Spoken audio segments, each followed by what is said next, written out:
stuff like that. Hey Dave, come on in. You're right on time. We're just about to start here. You guys might notice these little sticky pads with pencils next to them. Those are for all of you guys to use, and if you have any questions, that's something that doesn't make sense, or something that seems odd, or any comments you might have, go ahead and scribble them down there, so we can keep things going. And then I'll collect those at the end. And if you want to stick around and clarify your thoughts or whatever, you're welcome to do that. And once again, what I'm going to do, guys, with those cards. Every time we get to the beginning of the scene, I'm going to say, okay, scene 12, that calls for this guy, this dude, and this lady. And so you just check your cards to see who you were doing for that scene, and that's all you got to worry about. And I'll do that at the beginning of every scene. We've got Sean Anthony Roberts on a cell phone here on speakerphone, and Michael Tully.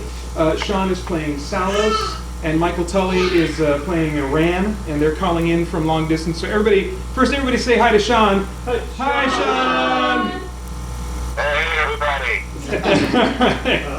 Again, everybody say hi to, let's call him Tully. That's what I call him. Hi, Tully. Hi, Tully. Hi, everybody. Okay, so we're going to try and project as much as we can for you two on the phones, and then if you guys can just speak as clearly as you can into your phones, that'll be helpful as well. Once again, I am recording this reading session. I've already started recording now. For special features later, so don't drop any F-bombs or anything that you might regret later. That's going to be pretty hard. I find that too limiting. Yeah. Do you want to add anything about characters or voices? Yeah, thanks for bringing that up. I'm not, for those of you that are reading, whether you're a cast member returning or just helping me out with some of the reading, don't worry about characterization or anything like that. We're just here to just get through the story. Okay, so we're not trying to put character into these readings. You can if you want. If it's fun for you, you can, but you don't have to worry about it. You just be yourself, you'll be fine. Oh. You have no idea. For those who are reading, in an effort to save paper and money, I put the script for most people to read up on here, and I'll just be scrolling through it. Does anybody have trouble seeing that from where they're at and reading that? Is everybody good to go? Okay. If I'm doing a bad job of scrolling, say, Paeter, you're doing a bad job of scrolling, and I will try to fix that for you. Can you see that, Tully? In my mind. Low, ominous music sets the stage for Vincent's dream. We hear clips from previous scenes of Spirit Blade and Dark Ritual in which Vincent thinks he failed to save others, along with dialogue in which he is frustrated by his failure. Isaiah's death, Rand convulsing on the transport, David's death. The music swells until abruptly cutting out. Vincent, why couldn't you save me? Breathing quickly and heavily in recovery, his breathing slows gradually, and then for a moment all is silent except for an ambient room hum. Window open. Window electronically opening, wind ambiance, and faint city sounds outside. And then there's he uses his special Merikk abilities, which allows him to do all kinds of, it's kind of like spell casting. And then the sound of Merikk followed by whoosh of Vincent taking flight. And now we're in scene 3. All right, but you talk to Ebony. Merikk begins walking. It's not that simple. It's very simple. Ebony, I know I'm a big nerd, and I'm sorry about the hemorrhoid medication thing, but I think I'm in love with you.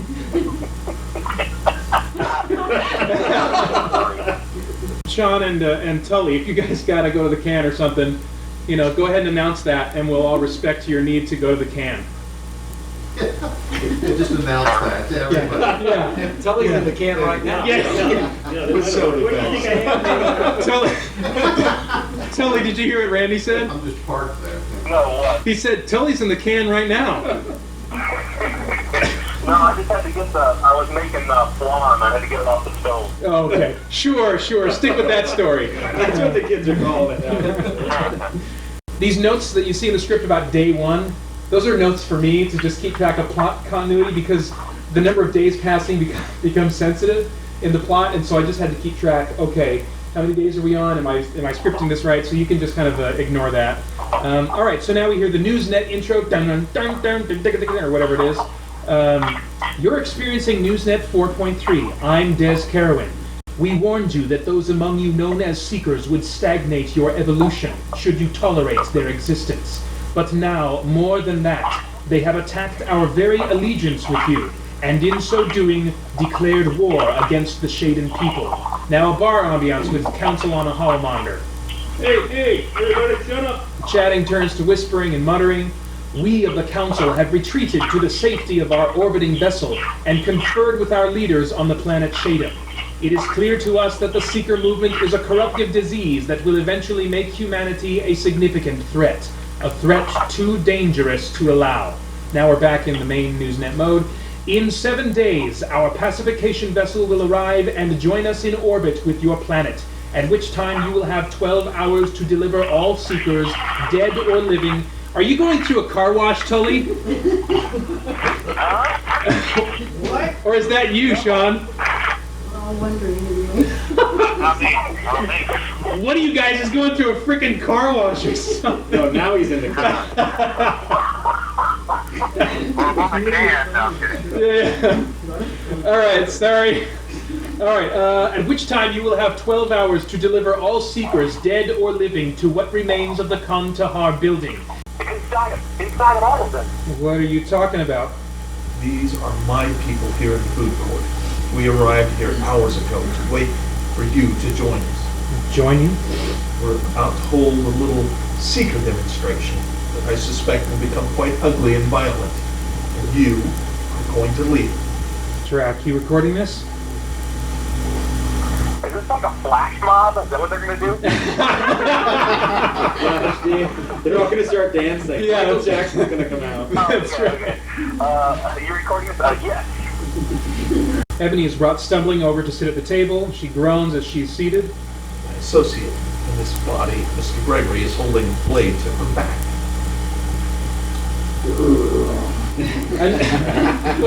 I normally would have just read that description, but I really wanted to hear you say that. Because I think that's Mr. Gregory's only line. I don't know. He knows the human body intimately. Stabbing sound. Ebony groans, still unconscious. Hey. Oh, that's laughter. It's like,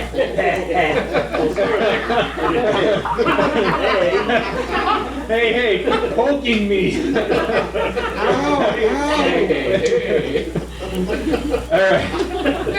All right. We gotta settle down. Someone's getting stabbed here. This is very serious stuff. Really? Merikk. Make a scene. Exactly. Switch to Rand's location with Dark Rage. Copy that. Servos whir into action, followed by Rand running. We switch to Merikk's location. A window shatters across the street, and Rand launches into the air, landing with a giant metallic impact. Asphalt goes flying, and people scream in shock. Rand runs toward Taven and Gregory while blasting energy, sounding like a tank with legs. What? It's galvanic. Kill her. A blast slams into Taven, who grunts and goes flying. There's another stabbing sound. Ebony groans and gurgles blood now. Ebony slumps to the ground. Hey.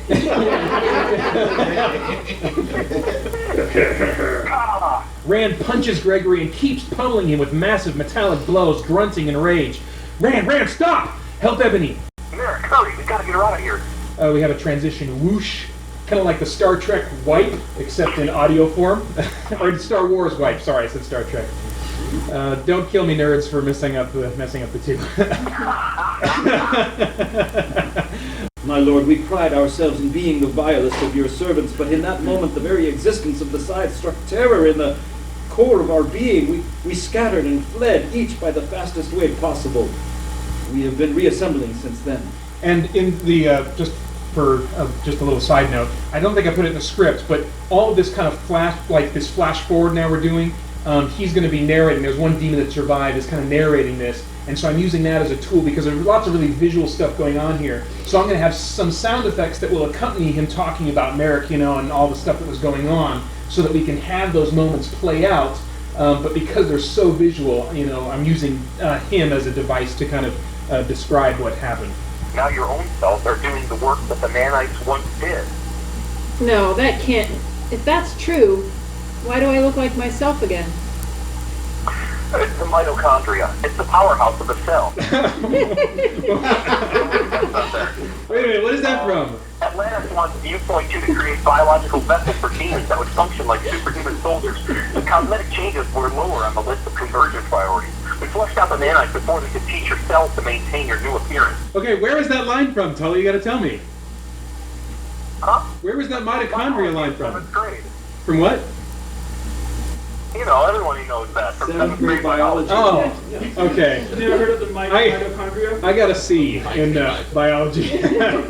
All right, sorry, go ahead, Holly. What about the demon? Can he... I'm using Ada to track her stress levels. Ebony knows I'll use tranquilizers if I have to.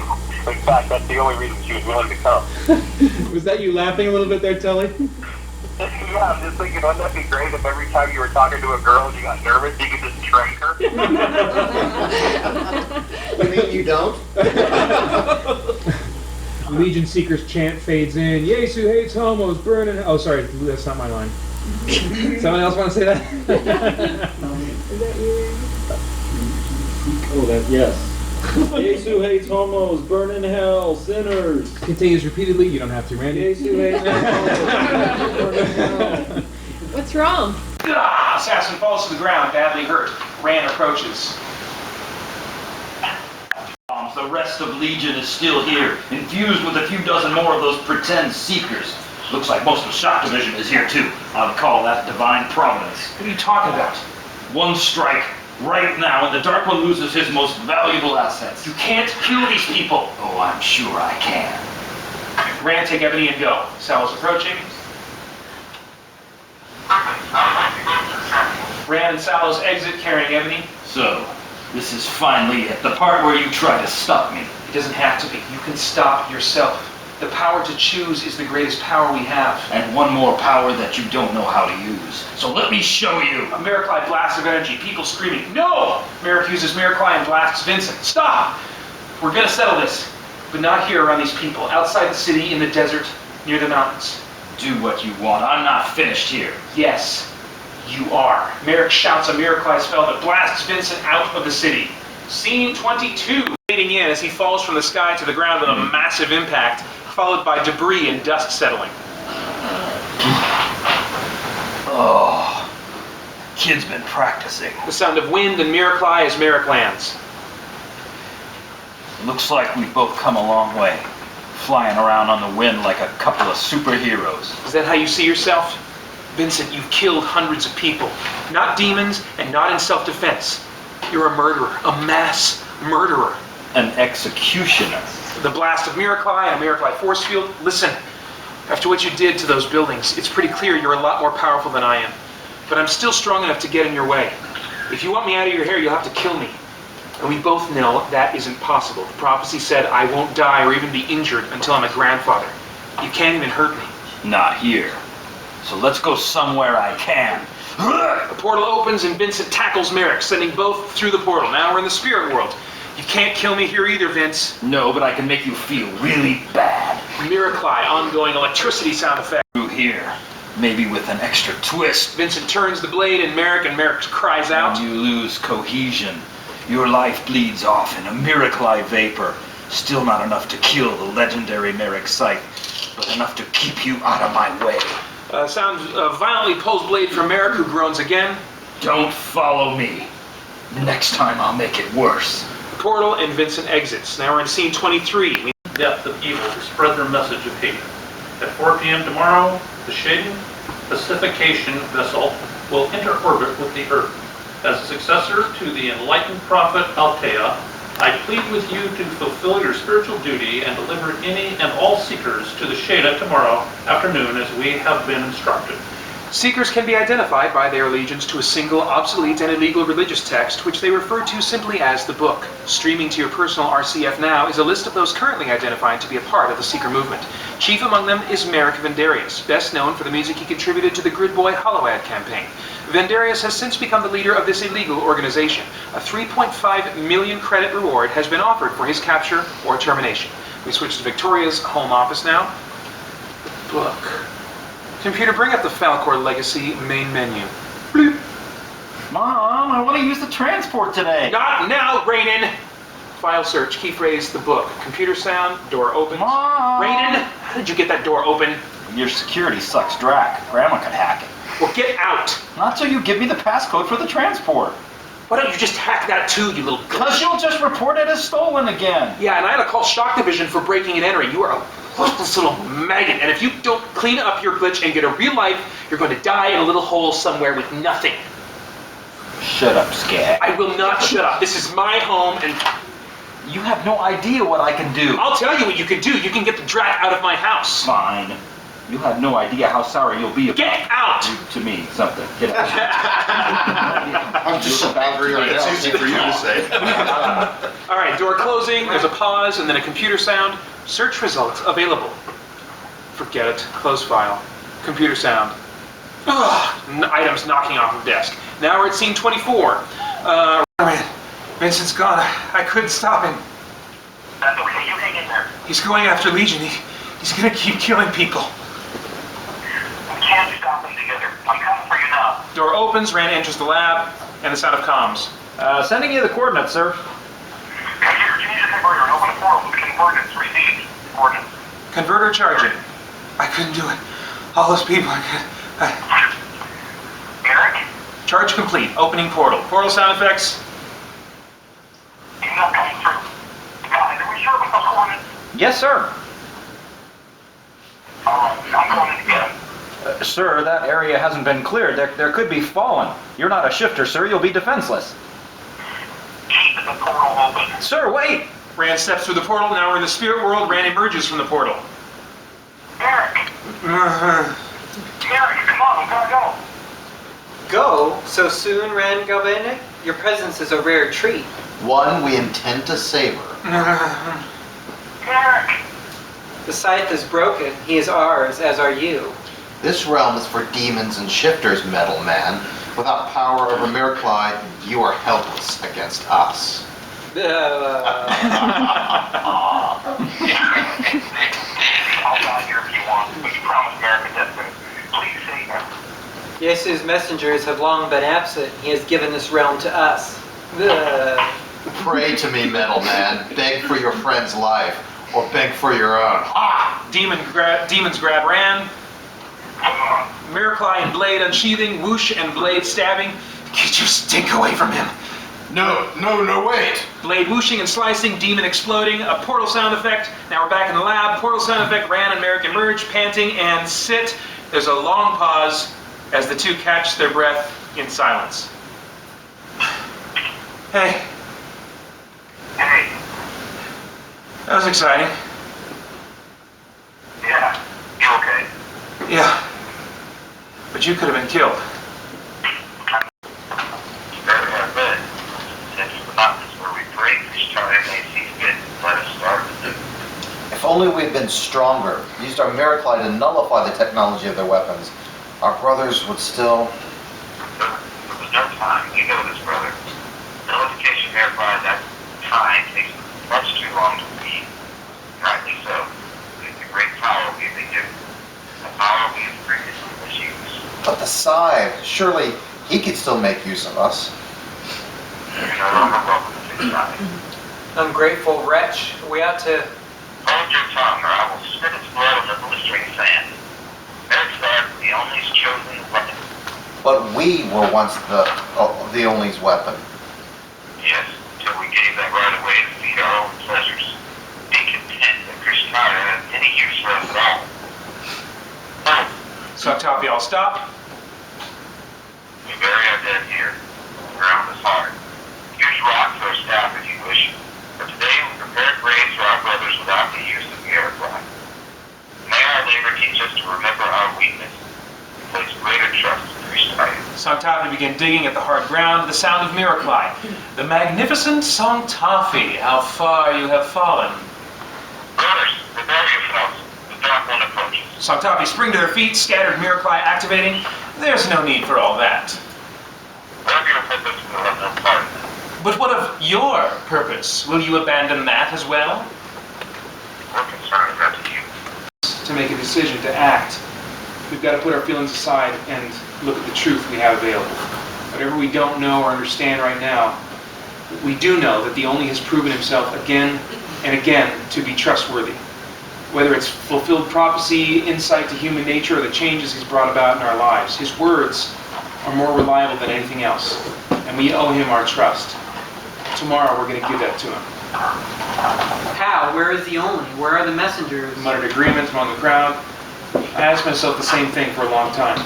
Why is the only allowing all this? Why do so many bad things show the world what they are? These things are first and foremost creatures of pride. They want to see us lose. They want to be there to gloat. No matter what happens to us, the council, legion, whatever you want to call them, tomorrow, we can put them right where we want them. But tonight, we've got to tell the only we're willing. Okay, so we skip 28, that's a song. Go to 29. We need wife, lab tech 1, son 1, and David. We're at home late at night, deep, slow female breathing as she sleeps. A door opens, careful footsteps on the carpet, a rustling of covers. The wife wakes, disoriented. Computer, lights to 0.5. Hey, girl. Lights turning on. Hi, pretty lady. Darian, you're home. I thought... I know it's risky, but I won't be back after tomorrow. Well, I guess today. It's after midnight now, isn't it? You don't have to give up. You and the others in your underground liberation can just change your RCF status and stop being seekers. I know you and the boys have never believed, and that's your choice, but the boys are old enough now to make their own twos. But this is mine, and I already know I won't be coming back tomorrow. How can you know that? Remember when I told you about each of us in the liberation having a gift of some kind? Each given to us by the only with the vision that first called us to the liberation? Well, a lot of us know the date of our death. It's pretty rare to have details beyond just that, but, well, my day is tomorrow. Well, today. What? And I'm not the only one. At least I don't think so. We aren't really supposed to talk about it, our visions with each other. It keeps us from prying into the future too much, but the last time everyone in the liberation was this uneasy was the night Atlantis raided most of the underground base in the city, and more than half of us were killed. And I think a lot of guys knew it was coming. Well, you can't go back. Darian, you have to stay. Mom? Dad? Hey, it's okay, kiddo. I was just coming to see you and your brother in a minute. Is he still sleeping? Yeah. Why don't you stay with us, Dad? Honey, please. There's no way I can change your mind. I can't. I've made my choice. And I know it's the right thing to do. That's my Darian. Voice turns slowly sinister. Noble, foolish Darian. Blade whips out and stabs into flesh. No. What? You shouldn't have come home. Your family, while not ideal hosts, proved sufficient. Oh! Stabbing again. Continues groaning. Sorry, Dad. You should have stayed with your friends. The only seems to be guarding your base from our presence or surveillance. For now. You cannot win, for we are legion. And we are many. Portal sound effects, blade unsheathes and swipes an attack. Wife cries out and falls to the ground. Yeah, your trail is many too. You can't hide from me anymore. You just murdered your last seeker. Foolish mortal, you die. Leaping attack, blows are exchanged. Think again. From Darian's living walker. Darian. His wife and son stabbed into death. Vincent arrived too late to save him. Darian's wife and son refer to themselves as Legion, spoke in unison. Merikk slows and stops walking, breathing heavy as though about to be sick. There's more. Vincent killed them, his wife and his son. Yesterday it was so clear that eternal perspective changed the way I saw everything, even things like this, but it's already fading. Already so hard to trust the only again. I think something's happened to Vincent. After he killed Dayton, It comes from everywhere in greater number and intensity than we've ever heard it before. We are Legion. Yeah, so you gotta be kidding me. You think to treat us like cattle. Oh, glitch. But it is you who shall be slaughtered. Hundreds of demons swarm on Merikk, slashing, growling, and biting. At first, Merikk fights back, whirling with Merikk inside. Demons scream and fall around him individually, as well as a group all at once after a burst of Merikk. This is Merick's shining moment in combat. You are skilled against a few of us. That was just a few, huh? Okay. But we are Legion! Even more demons than before swarm on Merikk. This time he is losing, crying out in pain. The thrashing Merikk perceives carries on, becoming worse and worse, the music turning tragic as we sense that he is lost. Submit. You have failed. I'm so sorry, Jesus. I'm sorry I couldn't win this for you. This battle is not yours. 100 Sangtafi yelling Krishtaya and continuing with the battle cry as they charge. A battlefield of Merikk flying everywhere, demons growling and attacking in response. Brother Salos, I am glad that sometimes the only answer is yes.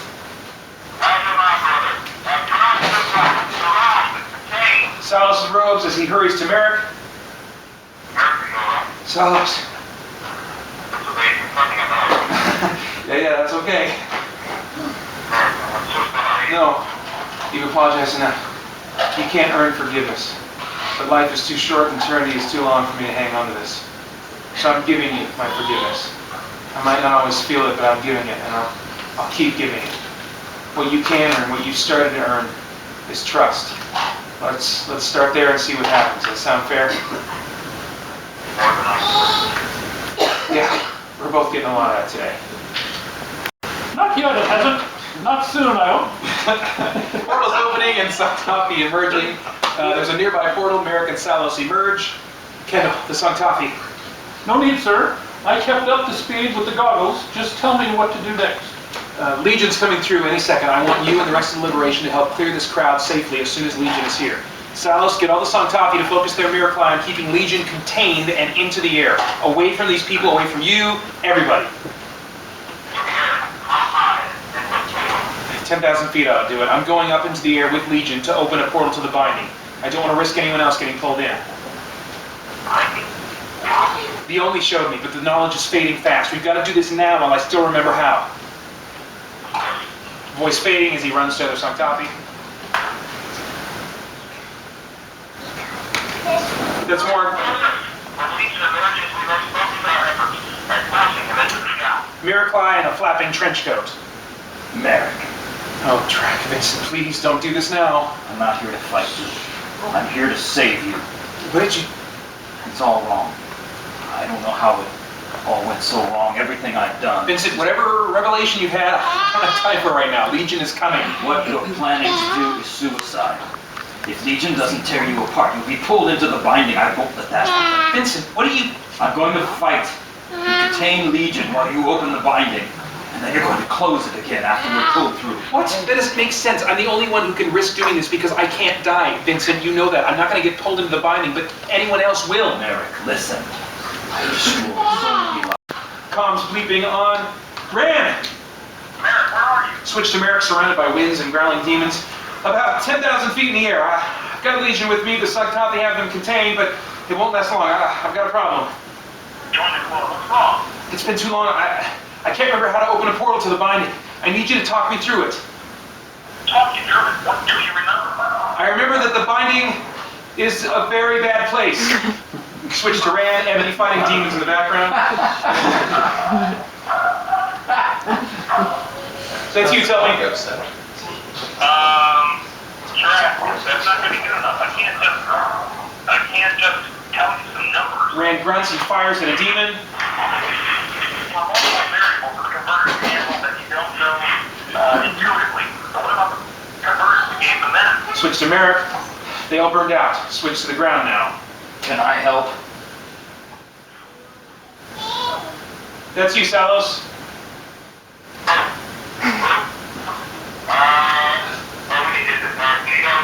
Yeah.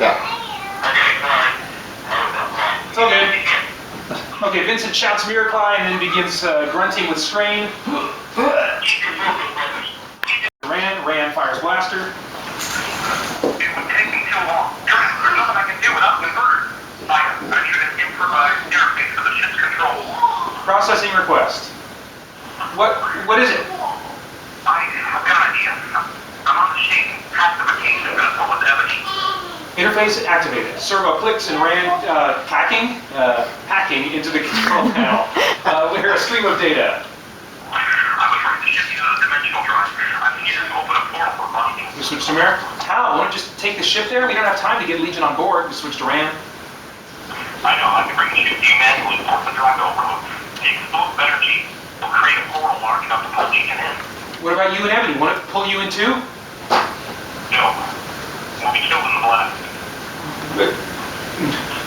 No, that's no good. Plan B. There's no plan B. Hopefully you can all stay put for a while longer. Switch back to Merikk. Legion begins growling with more intensity. Ram? It's okay, Peter. I've been trying to get me to base here. She's gone. Facts about this shocking development are still coming in, and we will update you soon as the data has been processed. For now, to repeat what many of you have learned already, the Shader are not who they have claimed to be.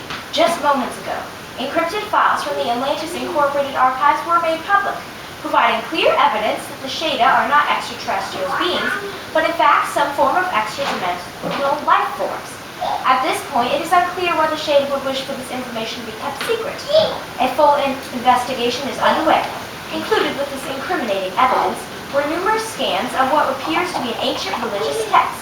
Preliminary examinations indicate that the documents promote an absolutist philosophy that may be harmful if read. The President and Federation representatives request that you avoid reading these documents until further analysis can be performed. How old are you? 12. Holy crap, you're a smoking good reader. Dang, okay. I don't know, but I get a little teary right there. Okay, that switches off. The entire book. We had a lot of this. Atlantis had the whole thing. And now, just like that, everyone else has it too. Over 70% of the RCF account holders have already started reading it. For those alive now, it's a new book. Once they've only heard whisper stories about it. Tell people not to look at something, what's the first thing they're going to do? Pointless. Everyone will know this is the religious text of Seekers, one of whom killed hundreds of innocents because of what he believes. Seekers have their PR work cut out, but the Spirit Blade stands on its own. If the messengers are returning, at least some people in this world are getting hungry for the truth, and it'll all come out in the end. A handful of messengers was enough to save the Santafi, but you can't possibly think there'll be enough to stop the army I have here today. Portals open and close everywhere, their number growing until the sound of it is almost a white noise which fades and then eventually it finally dies. Battlefield? I'm sure he feels victory is ours without him. Switch back to Merikk. Merikk. Or what you want to Deep breath and exhale. We hear Merikk on a sword unsheathing. Music begins to intensify and swell, leading up to Merikk's solitary battle cry, which is then answered by a thunderous wave of messengers crying out and charging. Music builds and ends on a giant orchestral pounce, leaving in its wake a new scene. Scene 38. We need grandson, daughter, Merikk, and Salos at an informal gathering. You kicked the drac out of him, huh? Hey, watch your language, please. Well, sorry, but did you? Every present one. Dad. That was awesome. It was the beginning of a new era. Of course, there were still times after that when things looked rough, like our cause might even be lost. But looking back now, there's no doubt that when the Spirit Blade was put into everyone's hands, that's when humanity started questioning it, looking past their stereotypes of seekers to examine the book itself. They only responded to the collective interest in truth by sending more and more messengers to safeguard the investigations of those looking for it. It was the beginning of victory. Victory? Doesn't seem like that sometimes. But people still don't like Seekers all that much. Maybe not, but it's still a very different world today. Seeking truth isn't against the law anymore. From here on out, the future is a world where the quest for truth is just beginning. Where you don't need to fight demons to change a life. You can do that in a conversation or a friendship. Hey, whatever happened to Vincent? He's not in too many of your stories after that. Well, he turned himself into shock division. Expected, I think even wanted, to be executed. But once the Shader were exposed and the book was in wide circulation, it wasn't as easy to hand out executions to seekers. Of course, they couldn't let him go, so they pronounced him criminally insane and sentenced him to life imprisonment. Oddly, I think that's when he really started to live. You'll read this stuff and hear more about him in college, kiddo. A great mind hiding under all that pain and anger. And it took years to develop it before he started writing. But his books, published from behind prison walls, have widened our understanding of Jesus' love like no one has done before him. That's what the only can do with the life given him. It's the kind of transformation that's possible. Speaking of which, do you know if that creepy old friend of mine is here? Who? Yeah, he's your best friend in the world. There's no way he's going to miss seeing you all. Hello, son. He stands up, the two embrace and pat each other's backs, then both sit. Looks like you made it back to that family of yours okay last night. Are they mad at me for keeping their old grandpa out so late goofing off? Oh, boy, definitely. I've missed her for too long. I'm sure Mom has missed you too. Oh, maybe. She's only had the maker of the universe to keep her company. Now that's an introduction I can't wait for. Do you know how it's supposed to happen? How you're supposed to go? In service to the king, the messenger told me. For years I imagined some glorious battle between good and evil where I'd have one last chance to be the hero of the story. Now I realize I did never win the Only's battles for him. He was just fine winning them on his own. I'm not the hero of the story. It's part of it. Begin. Credits.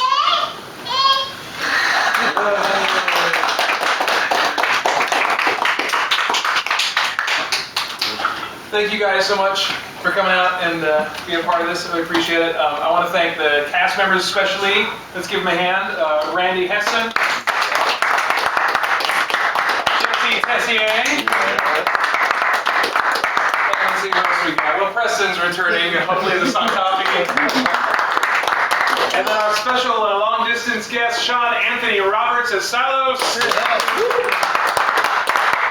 And Michael Tully as Rand Galvanic. And I will not sleep in our bed tonight if I don't acknowledge Holly Franson and Tiffany. So thank you very much, guys. Eat some of this food that's over there on the counter, and that's it. Thanks a lot, guys.